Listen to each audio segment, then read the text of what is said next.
Assalamu alaikum wa rahmatullahi wa barakatuh. Welcome to another edition of News in Focus live on Radio Al Ansar International, broadcasting on the frequency Durban 90.4 FM, Peter Marsberg 105.6 FM, and audio streaming on www.alansar.org.za. Ahlan wa sahlan wa marhaba bikum. My name is Yunus Sakur and I will be in your company for the next hour. The program is shortened for today because we had Mufti AK's live program from 8 to 9 from one of the masjids in Durban. Now, I will be interviewing my guest shortly. Today, the date is the 9th of April, 2025, and 11th of Shawwal al-Mukarram, 1446 AH. Before I go into tonight's topic, I'd like to mention that we have a small advert to read out to pay some of our bills. Great news for members of Discovery Key Care Medical Aid. Lenmed Shifa Hospital has been selected as a designated service provider for Discovery Key Care patients. Ranked in the best category by Discovery Health for outstanding patient care and service, Lenmed Shifa is also recognized as the absolute best hospital in the Overport region by the Rising Sun Reader's Choice Awards. With a mission to create healthier and more prosperous communities, Lenmed Shifa looks forward to welcoming more of you in their care. Visit lenmed.com for more information. Lenmed embrace every day. So this is an advert that I've been requested to read out on the show to pay some of our bills. However, my subject in the past few weeks has been service delivery, and we were trying to analyze why we are facing this problem, not only in KwaZulu-Natal but throughout the country, and a lot of it is attributable to the personnel that work in the various government organizations. Now, that's not going to be my subject for tonight, but I just want to play a clip which will be interesting for us to catch a listen, after which we will chat about the program for tonight. The problem with South Africa's so-called transformation isn't just white South Africans clinging to privilege or black politicians dancing to the tune of white elites. The rot runs deeper. Black people sitting comfortably in government offices, holding management positions, are as complicit as any oppressor in perpetuating the suffering of their own communities. They occupy the seats of power that should be engines of liberation, yet they behave like gatekeepers, making sure the door to economic opportunity remains shut for the majority. Look at the municipalities riddled with inefficiency, mismanagement, and outright corruption.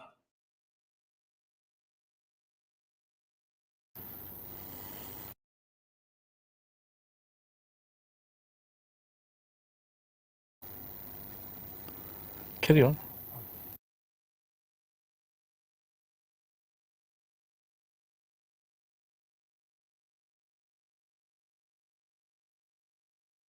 Okay, Assalamu alaikum wa rahmatullahi wa barakatuh. Sorry, the clip, it got cut off, but we'll try to continue with the clip a little bit later. Policies that could uplift black businesses are buried under layers of red tape. Permits take months, sometimes years, to be processed.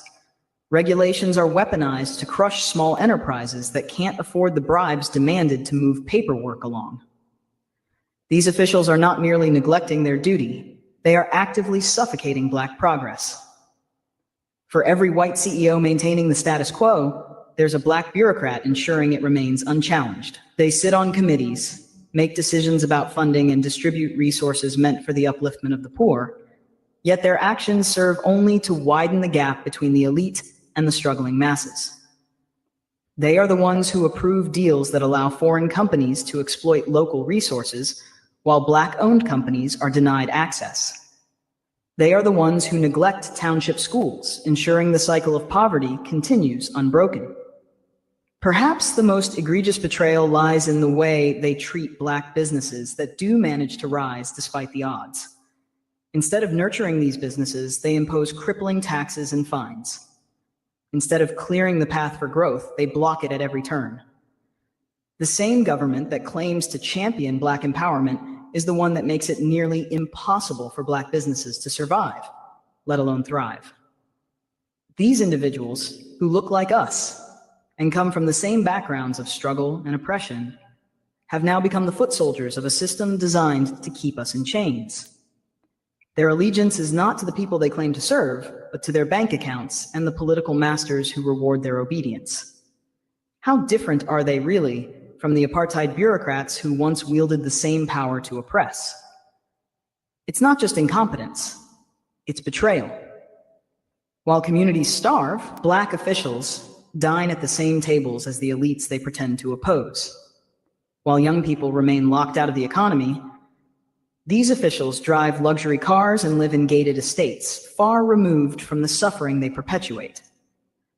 They have become the new face of oppression, smiling and speaking the language of liberation while tightening the noose around our necks. The truth is, we don't just need to dismantle white economic dominance or political capture. We need to confront the black gatekeepers who enable it. Their betrayal is far more painful, far more personal, and far more damaging because it comes from within. Until we hold them accountable, South Africa will remain trapped in a cycle of broken promises and squandered potential. There was a very important and pertinent clip that has been played indicating exactly some of the reasons for problems relating to service delivery. And we've discussed this in many of our shows where we spoke about maladministration, corruption, and our president did speak about that as well. And, the various commissions of inquiry that went into these various, allegations of corruption. We yet to see appropriate action being taken, and some of the court cases are going on for years. So we're hoping going forward, municipal elections 2026 is around the corner, and the entire ratepayer associations and communities are complaining about minimal service delivery or a drastic decline in service delivery. And many a workshop we've attended, politicians have agreed to address this issue. In fact, I was in a workshop this morning and I raised this with some of the senior politicians, and they've conceded to the fact that this is a major problem and we need to address it vigorously. So we are hoping that sooner rather than later, the powers of be in the various municipalities and government departments will address this issue and ascertain how they can change the hierarchy in these municipalities from the city manager downwards, because if this scourge is not controlled or curtailed or action being taken against the affected officials that are not delivering, then, the decline will continue to such an extent that ratepayers will get very little or no service delivery for the rates that they pay. So the ratepayer organizations have to be quite proactive and deal with this issue decisively going forward. In our future programs, we will get updates on these issues, and we will go into detail as to how do we work with the honest heads of departments and officials to improve service delivery. But we have limited time today, just over 40 minutes, and we're going to chat tonight on the impact of the USA tariff adjustments to the South African economy and indeed world economy. And we know that President Donald Trump made some drastic announcement on tariff adjustments in South Africa where we imposed a 30% adjustment. But we've just heard today that he requested a 90-day pause. So is Trump, off his head, or what is he up to? We'll chat about it.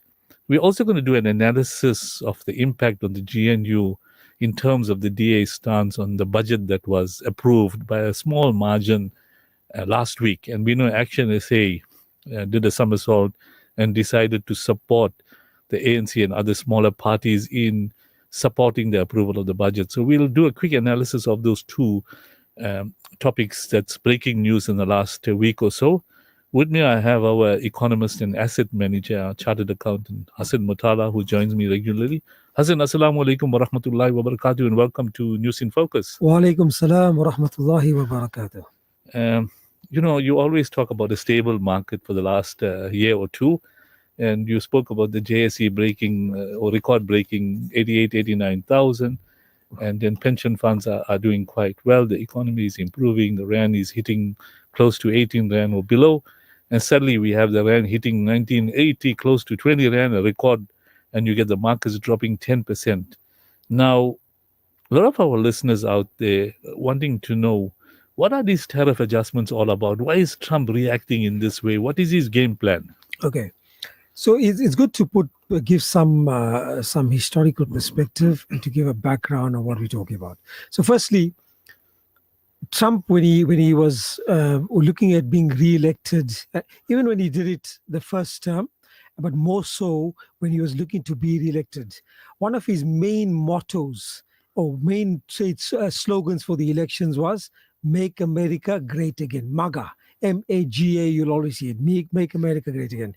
And the sort of the idea or the rationale or whatever you're talking around behind that was basically to make America perceived as being an economic and powerful superpower again. And the driving factor behind or what he was trying to do that is that over the last 3 decades, you've had a shift in terms of world trade and global economic power. There has been a shift. One of the key things, if you look at over the last 30 years that has happened, is that the increase in globalization has been substantial. And to put globalization in perspective, so for example, in 1994, we had our first democratic elections and we entered the new world arena. Prior to 1994, in terms of goods and services in South Africa, we were very limited. We were mainly focused on domestic products and we could import certain stuff, but because of sanctions and the like, we were limited to what we could get into the country. When the country opened up, then we became part of the global trade and global arena and we started to trade with everybody. But every country had certain rules and regulations and duties that were in place. With the WTO, which is called the World Trade Organization, and when China became a part of the WTO and having been incorporated in WTO, this allowed then for China to trade a lot more freely with many countries across the world. And China effectively then became the manufacturer of the world. Now think about it. When we go to where prior to 1994, when we were buying our clothes and we were buying many stuff, we used to go to either, our local stores, be it Ideals, Jadwitz, or whoever it was locally. And a lot of the stuff was being manufactured locally. Rex Trueform or Truebok, those likes, the local guys were manufacturing here. The CMTs were doing the work. They were manufacturing here. Post 1994, and particularly the late 90s, the 2000s, especially the 1990s and the 2000s, we saw an increase in imports coming into the country. And I'm just using clothing as an example because KZN and Western Cape were particularly impacted by that because we had a lot of textile and manufacturers in our textile manufacturers in KZN and Western Cape. And many of our Muslim community families and the like were involved a lot in that type of trade. They got impacted quite substantially in the 1990s and 2000s in terms of manufacturing because to compete with China, who had a huge population in terms of workers and the cost of the labor was very low. And they used to work, they're working 20 hours a day, they're being paid pittance, and they could just churn out, be it suits or T-shirts and the like, they could do it at a fraction of what it was manufactured here. And that's what has happened in the 1990s and 2000s, right through till over the last 20 years or 30 years or so, you've had China becoming the big manufacturer of the world and doing it very cost effectively because they've got such a huge labor force that's an educated labor force. And the fact is China has put up huge factories across the country that could make it very cost effective. Now, not only clothing, think about the smartphones that you got in your hand. Whether it's Samsung, Apple, Huawei, majority of them are manufacturing their smartphones in China. To give you an example, Apple, majority of their phones are being manufactured in China. US is important of the total US imports of China. 9% of the total is smartphones. Just to give you to perspective how big an impact in terms of smartphone manufacturing is in China itself. Let's take a simple example. Right. USA importing these smartphones, which is 9%. Yes. Now, how does this tariff affect? Perfect. Right. So now, for example, this smartphone, say, use example, $100. It costs $100, and China is now selling it to the US at that's what they're selling. The selling price is now $100. Right. The US is now saying, so historically, the US had a rate of around 10% duty. So, for example, like how we pay VAT to custom duties, So in other words, it'll be $110. So landed cost to them. Right. Now, what Trump has done, he's increased the tariff to China to 100%. So it'll cost them 200 rand. $200. Now, isn't China will get more money out of it? How does it work? That $100 goes to the US government As duties. duties. So which means China will get the normal 100 back. So who's going to pay for it? So, for example, Apple is the manufacturer in. They've got a factory in China. They're now bringing that good into the US. So they've manufactured it. They bring it away. Apple manufactured it for $100 in China. China has got they made their money, whoever, through their labor and whatever materials, everything. Now it's coming to the US. For Apple to land it in the US, they have to pay the US government $100 in duty. $100 in. So that's it'll why cost Apple $200 too. $200 to Apple bring will that. lose off. Apple. That's why Apple's share price went down 20% on Thursday, Friday. No, but isn't USA now affecting its local supplier? That is true. They're affecting a local company. So but they're now getting these guys not to buy from China and look elsewhere. correct. So what is Trump telling them? Trump is telling the American companies and other companies they're telling them, instead of you having factories in China, I want you to set up factories in America. Maybe those that got a lower tariff. Those that got a lower tariff. But if they don't have the ability to manufacture, then That's an issue. right. And that is what I think is a potentially big issue, is because That's why the global markets has floundered. global Now, markets came under Then massive China, how pressure. did China retaliate? So it's changed all the time. So the first, America started off with 34%. Then they went up to 50%.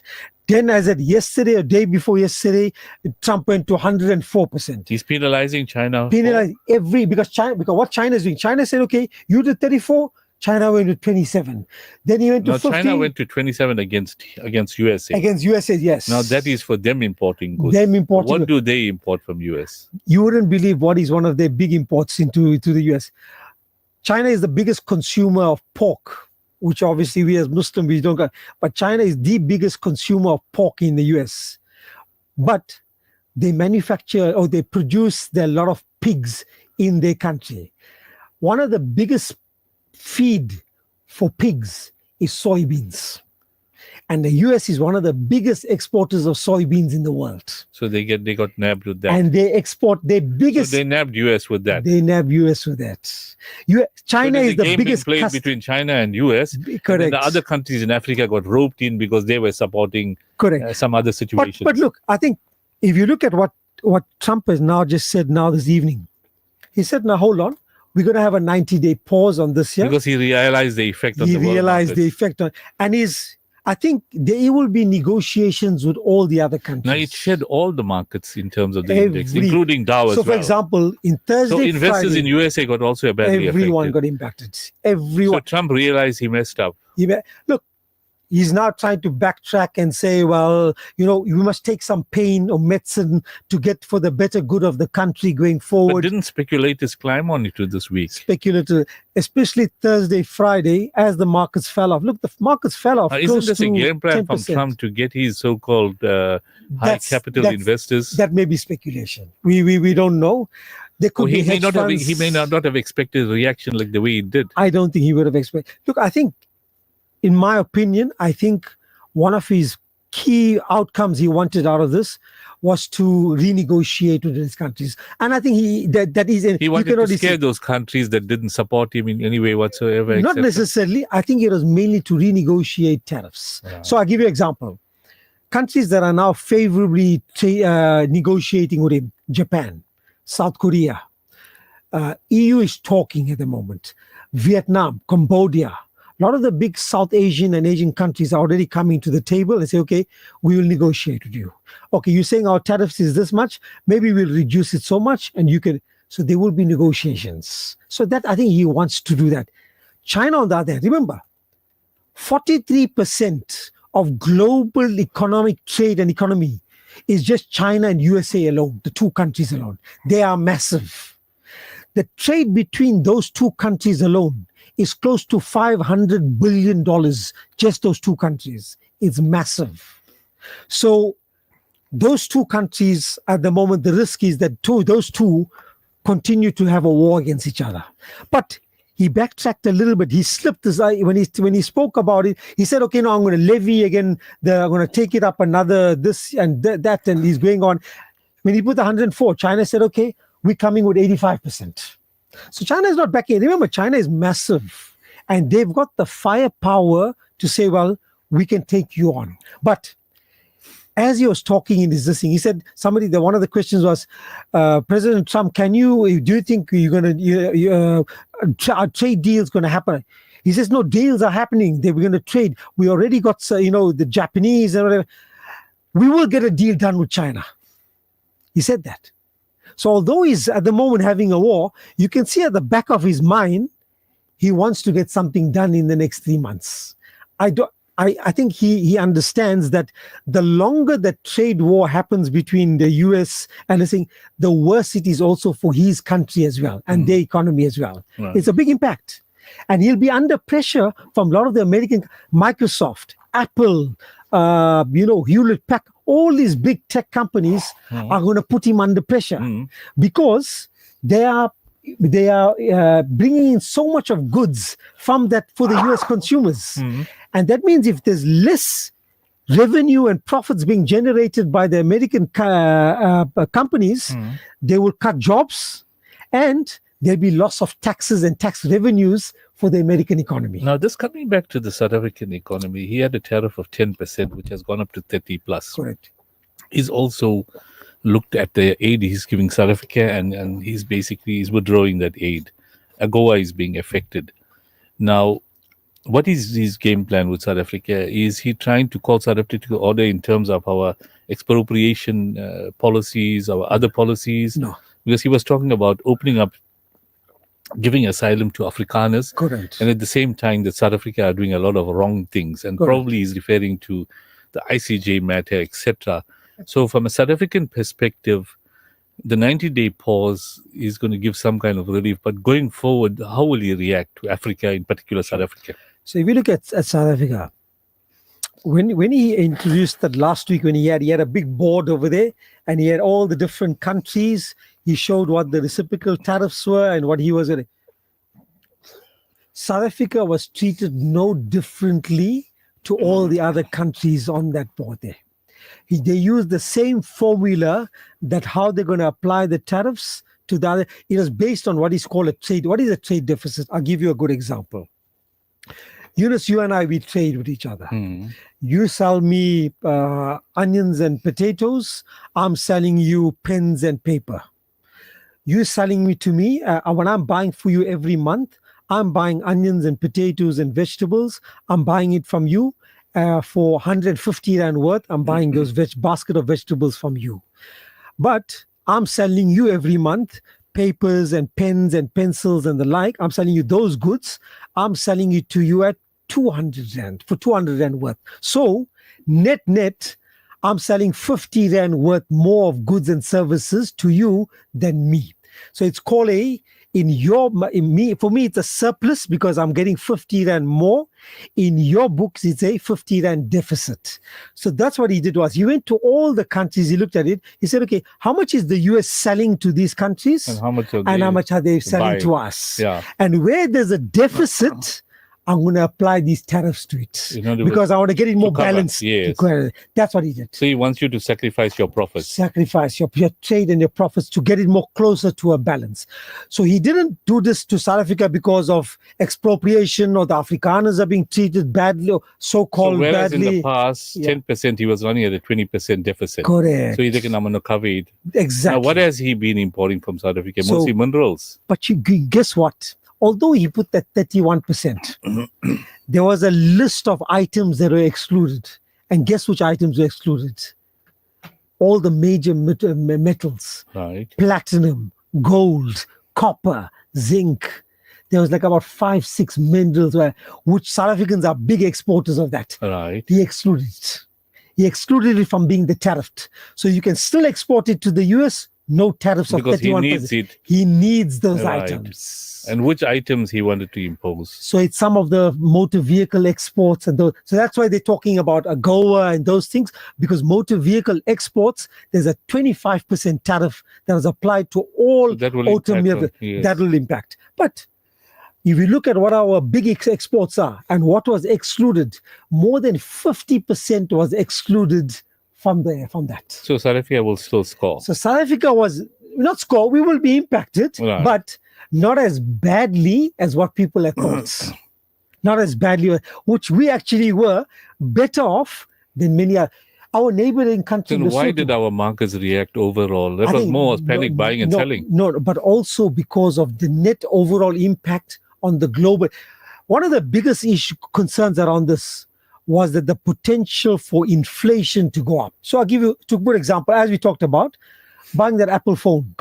Instead of paying now, when it landed cost in the US would have been $110, and then they're selling it, at $120 to make a profit. Now, if it's being landed at $200, you're selling it at $210. The cost of this phone for you to buy it, the inflation goes up substantially. The price of it goes up significantly. So the risk demand starts dropping. The demand. So the risk is we go into a recession. That was the risk was two things. Firstly, recession and cost of goods goes up. So it's net a bad situation for the global economy. So although South Africa, we may be slightly better off in terms of that impact, net at the end of the day, if our global trading partners, which are US, China, those are our two big trading partners, and then the Europe and they're like under pressure, we as a country will also come under pressure. And we export a lot of fruit and vegetables. We et cetera, export a lot of even exactly, even livestock as well. Correct. Cattle and correct, meat products, etc. exactly. So I think there was a big look. We obviously we don't consume alcohol, but one of the big exports on the agricultural side is wine, and those products. South Africa are big. South African are big wine producers, and they noted for our wine producing as well. So they export it into countries like the US and Europe and those places as well. So it would have been impacted as well. But I think the core minerals, which is gold, platinum, and those things, that's excluded. So those producers will just continue to send the product. And the only issue was you did see metal prices besides gold, platinum and those prices and copper and coal and the like did come off. Therefore, many of our mining companies also came under pressure, especially on Thursday and Friday. They all came under pressure because of these tariffs. So I think net South Africa, we weren't as bad or worse off. Look at our neighboring country, Lesotho. Lesotho is a big manufacturer of textile. In fact, a lot of our South African companies, whether it's Mr. Price and many of the other players here, they're using the CMTs or they're using the factories in Lesotho to manufacture clothes. Lesotho exports a lot of clothes to the States. Guess what tariff Trump imposed on them? 50%. That's massive. So now they've written and they're now trying to lobby to try and get it, because for that country, it's a small country, a 50% tariff has a big impact on a country now, like coming that. to the impact on the rand, which from 1830 jumped to 1970, what was the reason for the rand to climb? So the main reason for the rand is a move away from what we call as risky assets to what is perceived as being safe haven assets. So that's why risky They assets are regarded viewed the dollar and the euro dollar and and pound the as being- euro and the pound. So for example, the rand went from 1830, 1840 to 1970. Now it's gone back to 1930 because of this. So it's just a ran down. Yeah, so it's around. But against the pound as well, it went So from against all the European currencies. correct. So people found the European currencies to be safer, and this is all the West's influence on the third world countries. Correct. So for example, against the pound as well, we went from 23.50 to 25 rand 15 cents. So against all the major currencies. Against all the major currencies. Now, in terms of oil, crude, what was the Yes. reaction with crude? Wow, crude has taken a beating over the last few weeks. Why? two things. Firstly, the major oil producers being the OPEC. OPEC is the likes of Saudi, UAE. Those countries are the big producers. They came out to about a week or about 2-3 weeks back to say they will be looking to increase their output. That means they're increasing supply into the global economy in terms of oil. Now, because there was concern that the economy may be slowing globally, and if there's an increase in supply, that means what you call is there could be excess supply of oil What in is the the market. current price of crude? Crude dropped to $60 a barrel as of last night, as of this morning. I haven't seen the latest crude prices yet. reacted to this turmoil by how much dollars? So it dropped from on Wednesday last week. It was trading at around $69, $70. So it dropped almost $10. $10. Listen, on that note, we'll take a break, an ad break, and inshallah we'll continue after that. The Al-Ansar Foundation, Da'wah, Tarbiyah and Education, establishing the foundations of Islamic civilization in South Africa. This segment is brought to you by Kenfield Auto, your RMI approved service and repair specialist. 236 Brickfield Road, Overport. Kenfield Auto. Bismillahirrahmanirrahim. ربنا ولا تحملنا ما لا طاقة لنا به واعف عنا واغفر لنا وارحمنا أنت مولانا فانصرنا على القوم الكافرين. Car won't start? Kenfield Auto. Noisy brakes? Kenfield Auto. Due for a service? Kenfield Auto. Kenfield Auto, the answer to all your car problems. Your service and repair specialist for your VW, Audi, Suzuki, Toyota, or just about any vehicle. Kenfield Auto, your RMI and insurance approved workshop to handle them all. 236 Brickfield Road, Overport. Call us on 031 207 2399. Kenfield Auto.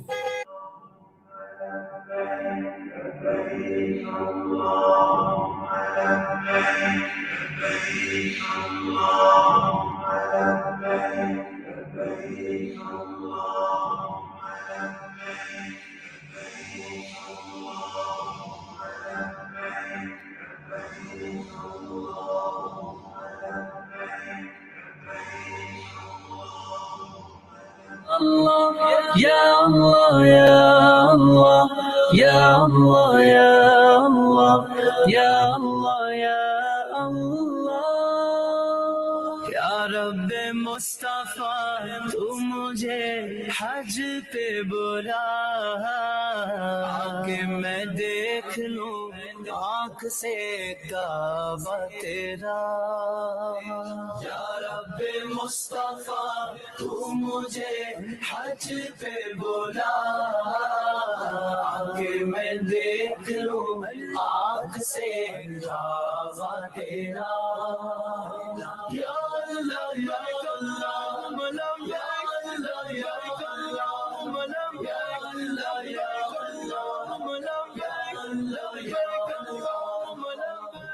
हज का शरफ हो फिर अता या रब्बे मुस्तफा. हज का शरफ हो फिर अता या रब्बे मुस्तफा. मीठा मदीना फिर दिखा, मीठा मदीना फिर दिखा या रब्बे Mustafa.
Assalamu alaikum wa rahmatullahi wa barakatuh. Welcome back to UC Focus Live on Radio Al Ansar International, broadcasting on the frequency Durban 90.4 FM, Peter Masberg 105.6 FM, and audio streaming on www.alansar.org.za.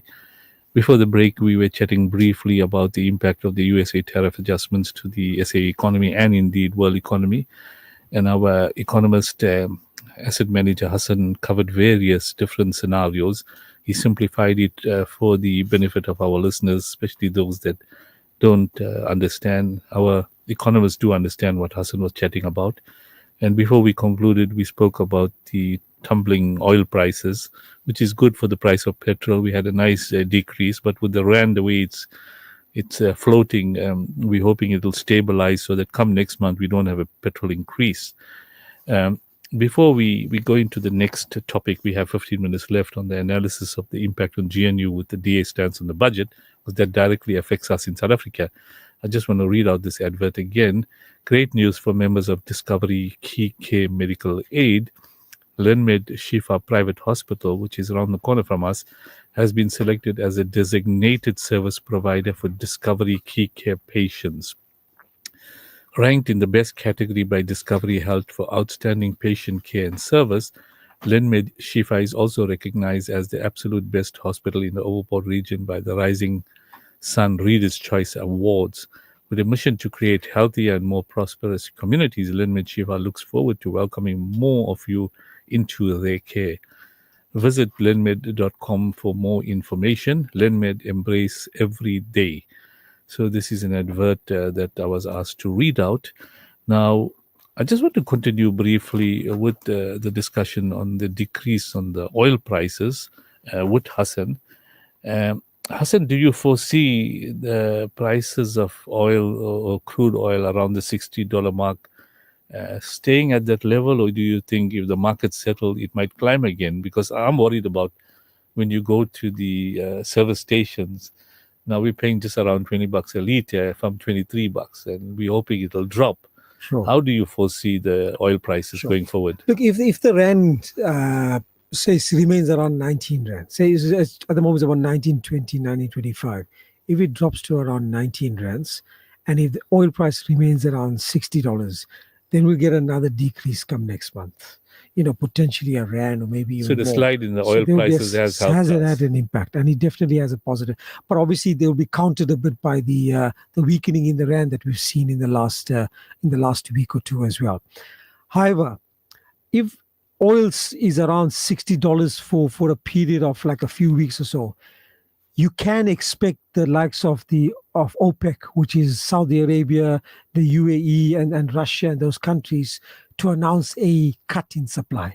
The main reason they'll say is a cut in production, cut in supply, to try and reduce that, so to balance the demand and supply in the global economy and try and push back oil prices. $60 a barrel won't be sustainable long term because the cost of production in many of these countries has moved up over the last couple of years, and it just won't be profitable. And if you look at, for example, Saudi and Russia with its war, and Saudi and the like, they need $70 to $80 a barrel type of prices to sustain their budgets and their economies and the like. So they will try and cut and try and get oil prices back upwards over the next few months or so. So I think it could stay in the short term, and it will be positive for us, provided the rand's not at $20. If you're 19 and below, we should see a positive impact of it. Just to conclude on this global markets being in turmoil and the bounce back in the last day or two because of him pausing for 90 days. 90 days is 3 months. Do you see the market stabilizing in the next 90 days? Will we recover those losses, or 60, 70% of the losses? I think some of the key things will be while he's got this pause in place with many of his trading partners, he hasn't got a pause in place with his biggest trading partner, being China. That will still affect the economy. That will still affect the economy. And if they continue to try and do tit for tat, and I implement this and then I'll impose this and I'll do this and I'll do that, and if it escalates badly, that will have a negative impact. So we must just be wary and There's cautious. a bit of volatility. one can Volatility that could happen mainly because of these two superpowers. expect. If they settle and- down, you may recover Then you may 60% of the losses. Correct. or You so. may recover some. Look, we already recovered, I think, 50% of the losses just tonight. Not the JSE. JSE will see some of it tomorrow, but the US markets, for example, already tonight up already 6%. They've recovered So about what's your 50%. advice to our investors and shareholders? Look, investors out out there, at the end of the day, bearing Stay in put mind, where you have are. to stay put. At the end of the day, when you're investing in the stock market, remember your pension funds. Your pension funds are there where you're saving every month, you're contributing towards it, and it's and there those for the asset long managers term. are investing. And they're investing it, and they're and those- diversifying your and portfolios. those that are investing it on high equity would get a nice knock. But those that invest in stable funds, it'll recover. Their impact will be less so. The impact, because they will have only maybe 40% exposure to equity markets, whereas, as you said, the high equity ones will have around 65% or so exposure. So there will be a slightly more of an impact. But longer term, you can see that equities do generate inflation beating returns over the long term. And it's important because to sustain a certain type of living and quality of lifestyle, you need to ensure that you're investing in assets like the stock market to generate a stock market property to generate inflation. Well, listen, returns over overall, time. being an asset manager and the way the markets have climbed in the last 12 to 15 months, and people picked up more than about a 40% increase if they're on high equity, and a 10% knock, they would have just affected 10%. So overall, they would have still been on the positive. I mean, if anybody looks at their portfolio or their pension fund and the like, if they go back 5 years ago, even go back 10 years ago, they will see there'll be a healthy increase unless the manager really performed poorly. But net, majority of pension funds and balance funds in the unit trust industry have basically outperformed inflation over the last 5 years and over so the last these 10 knocks years. wouldn't affect your capital that much. There will be a unless slight unless impact. it's sustained. For Correct. example, compared to your original capital, it's grown. No, it's gone. And your withdrawals. So overall, Net, you just have to hold you tight. just have to hold and, tight. and hopefully the market will stabilize. Correct. Because over the years with these bumps, it settled after a while. Correct. So your Correct. advice is to the pension fund. Advice is you continue to stay. Obviously, those that are 70 plus or 75 plus, they must invest on stable funds. more stable funds where you have like a 40% exposure to equities and 60%. Or even 80-20 or whatever. Correct. Something. So You can take the knock. You can take the knock then it's a bit easier. there. Okay. Now, we've got 10 minutes left Sure. to just do a quick analysis of the impact on the GNU. Now, when that budget vote was taking place last week, and the DA being in the GNU as a major coalition partner in the GNU decided to vote against the budget primarily because of the 0.5% VAT increase, which culminates to 1% next year. Now, suddenly you have an about turn from those parties that were not part of the GNU, particularly Action SA and a few other smaller parties, to give the ANC that 12 extra votes to skip over. Now, the ANC has argued, Fikile Mbalula, the Secretary General, said that the ANC will press the reset button on the GNU and open talks to other parties to join. He was speaking at Lutuli House last Tuesday following crunch talks with the party's National Working Committee following the DA and FF voting against the budget fiscal framework. However, he stopped short of kicking the DA and EFF out of the GNU, stating that any change to the arrangement would only come from a decision of the party's NEC. So now I think the DA has announced that they're going to stay because they agreed as part of the deal that if we're not happy, we will oppose. Now, amazingly, the DA united with MK and EFF to oppose. So the ANC is in a bit of a precarious position because Action SA is not such a big party, but opportunistically, from a political perspective, they climbed on here, hoping that if they didn't form part of the GNU, that they may have an opportunity with the smaller parties. But I think the ANC leadership is too smart to throw in the towel because there has been some confidence in not only the markets, Correct. but the country in having a stable GNU. Now, we mentioned off air that particular situation would not have impacted drastically on the markets because coincidentally we had this tariff Correct. adjustment. Correct. But going forward, one has to watch it carefully Correct. how the political parties will react. But I think Cyril Ramaphosa is a firm believer of ensuring that he's got a stable country and dealing with the scourge of maladministration and corruption, and having the DA on board. They are like kind of the watchdogs to deal with those issues, although they may oppose the Expropriation Act and various other acts that they're not happy with. So how do you see, from a financial perspective, this instability in the GNU impacting on markets? Sure. Do you think it'll be minimal, or? So firstly, there's a couple of key things in play within the ANC itself and within the DA itself.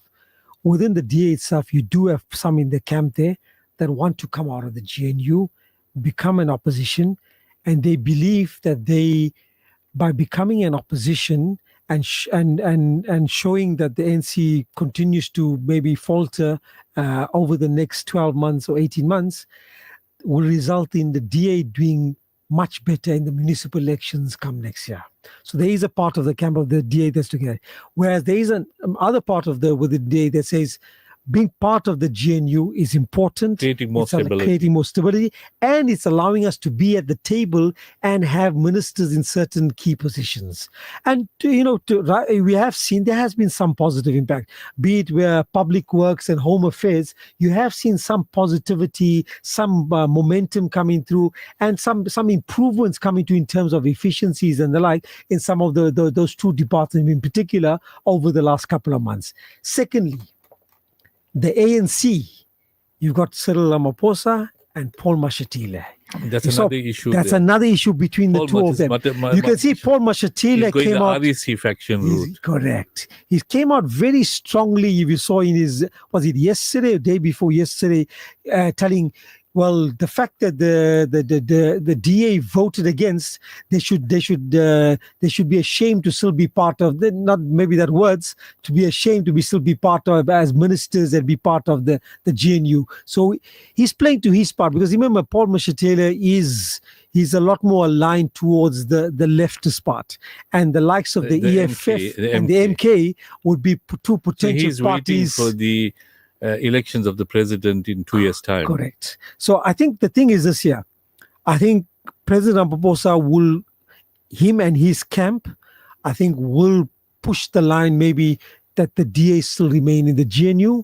It's created stability. Although he did say, for example, his words was, so there was a list of business leaders that wrote to President Ramaphosa and wrote to John Steenhuisen to say, please try and maintain stability and maintain unity within the GNU, and do not let it disintegrate from what we are currently. So President Ramaphosa indicated that he notes the concerns that you noted. However, the ANC will not be dictated by unelected groups. So to state that we take that into account, but at the end of the day, we will decide. So therefore, also remember, the DA has gone now to court, and there's a date on April 22nd to challenge this. The budget. A strong case, they believe. So look, we don't know. At the end of the day, we'll have to see. The communities are looking at the DA and saying that you fought on humanitarian grounds. The ANC is saying we have another plan. Action SA is telling ANC you got till the end of May to sort your act out, and if not, we're dropping out. Correct. So is this a kick for touch situation to get the budget approved? Correct. Eventually, it may come out in the wash, because the ANC will realize that if MK took a lot of our votes away, and that's the Zuma faction, we could land into problems. So Cyril is fighting a battle within his own faction. Yes. So it'll be interesting to note how this division within the ANC pans out. Correct. Because today I attended a meeting, a half-a-day meeting, where the leadership of the ANC spoke to religious leaders. And yesterday they spoke to professionals. And next week they're talking to civil society. And they're talking to business.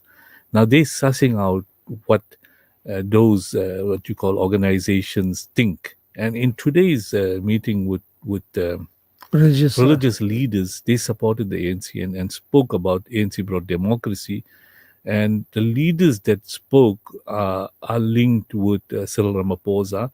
And very important for our listeners to note, and because I've been in the political arena for a long period of time, that they reorganized KZN's leadership to those that are aligned to Ramaphosa and are more people orientated. In other words, they're saying include all the communities. We don't like any racism. Yes. South Africa belongs to all that live in it, Yes. and opportunities must be given to all. So they're talking along the lines that the old ANC wasn't a racist party. Yes. We were there, and they agreeing that we need to reorganize the ANC, because all these problems that arose is because of maladministration, corruption, and they conceded, and the religious leaders spoke about it. Now, KZN and Gauteng are the two provinces where the RET faction has a very strong support. Correct. Now, the NC has realized, and I'm moving away from our subject, but it's linked to the GNU, that listen, this faction that has gone the MK route can be a huge threat in the municipal elections.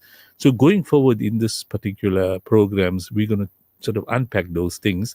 And ratepayer associations, they stress, play an important role because they're going to be the watchdog to improve service delivery. Yes. So it'll be highly risky to interfere with the GNU at this stage, because the DA seems to be adding value in terms of, like KZN, Dean McPherson being the minister, he's indicating clearly we cannot allow any kind of maladministration to take place, which is in line with the clip that we played. Correct. And we'll play that clip from time to time. Yeah. So in summary, we got 2-3 minutes left, Hassan. Yeah.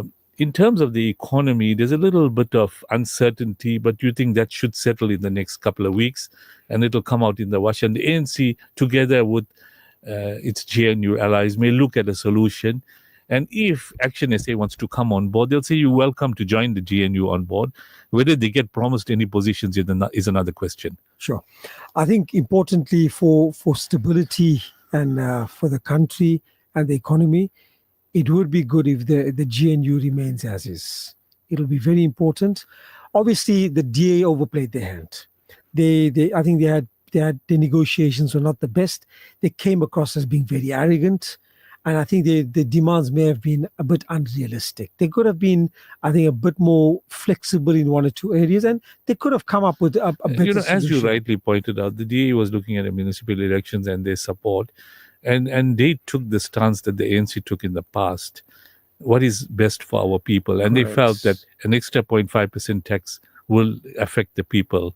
So, from a political perspective, they took a good stand at the risk of collapsing the GNU, but they realized that leaders in the ANC were more pragmatic and they were not, impulsive, and they sort of kept their cool and said, yes, we got good reasons why, because we don't want to now hit general tax and other tax, personal tax. So I'm sure, give it a month, they will get the economists and financial gurus in there and try to work out a solution, what is best for the people.